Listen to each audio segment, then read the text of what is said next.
Alors le 14 juillet, je ne vous l'apprends pas, c'est le jour de la fête nationale française et c'est cette date symbolique qu'ont choisi les terroristes pour ce nouvel attentat. On commence avec une couverture choc et un titre choc.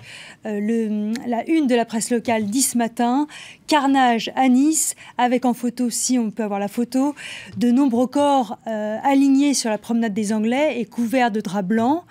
Et derrière... Ils étaient dans un premier temps recouverts de nappes. Hein. Les restaurants qui étaient le long de la promenade des Anglais ont été mis à contribution.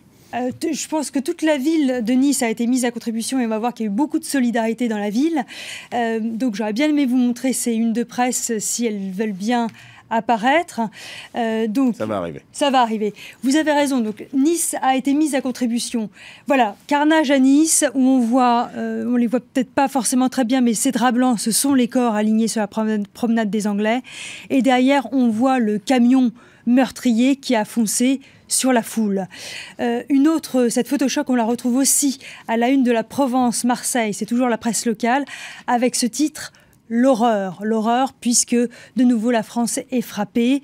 L'horreur, c'est également le titre du Parisien, aujourd'hui en France, et du Figaro, avec cette fois un gros plan sur les forces de sécurité et le pare-brise du camion criblé de balles, puisque l'assaillant a été abattu par la police. Ouest Matin nous signale, lui, que la ville est considérée comme un foyer djihadiste depuis longtemps par la DGSI. Dès 2014, la Direction générale de sécurité intérieure révélait qu'un attentat visant le carnaval de Nice avait été déjoué.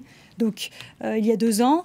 Et en mai dernier, c'est le principal recruteur de djihadistes français, Omar Diaby, lui-même originaire de Nice, qui refaisait parler de lui, en apportant tout son soutien aux attentats du 13 novembre dernier, parce que d'après lui, le groupe État islamique ne faisait que répliquer aux frappes françaises, évidemment en Syrie, soi-disant sur des femmes et des enfants et non pas des djihadistes.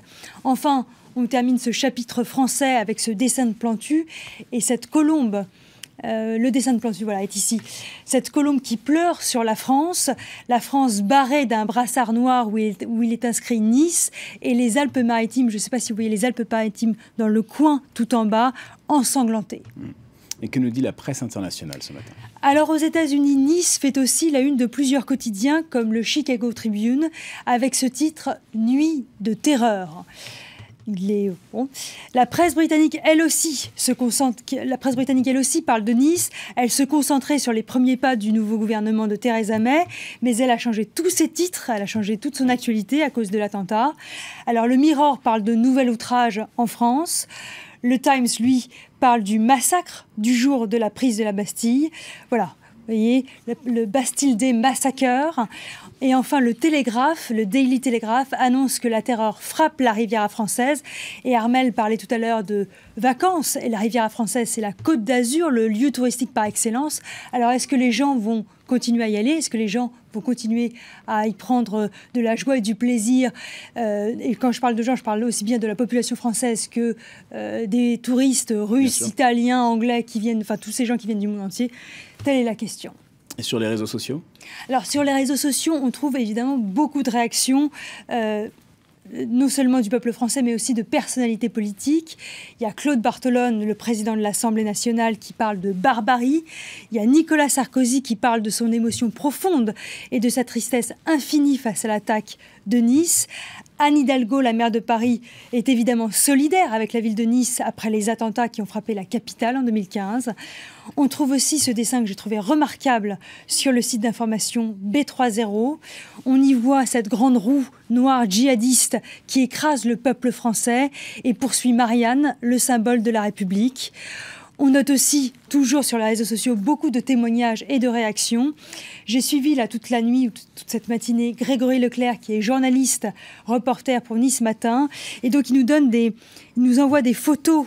Des instantanés de la promenade des Anglais ce matin. Absolument. Donc, cette nuit, il nous parlait de gens en détresse et en larmes qui se consolaient les uns les autres en attendant des taxis. Et puis, ce matin, il nous montre les rues désertes de Nice, la promenade des Anglais, qui est pleine d'éclats de verre et de lampadaires couchés à cause du choc provoqué par le camion. Les réseaux sociaux sont aussi le lieu de la solidarité. Avec le hashtag Porte ouverte Nice, les habitants, les Niçois qui habitaient près des lieux du drame ont ouvert leurs portes aux rescapés, aux survivants, à ceux qui étaient tout simplement paniqués ou qui cherchaient un refuge. Autre lien utile, c'est Recherche Nice pour retrouver ses proches ou au moins avoir quelques nouvelles en espérant qu'ils sont vivants.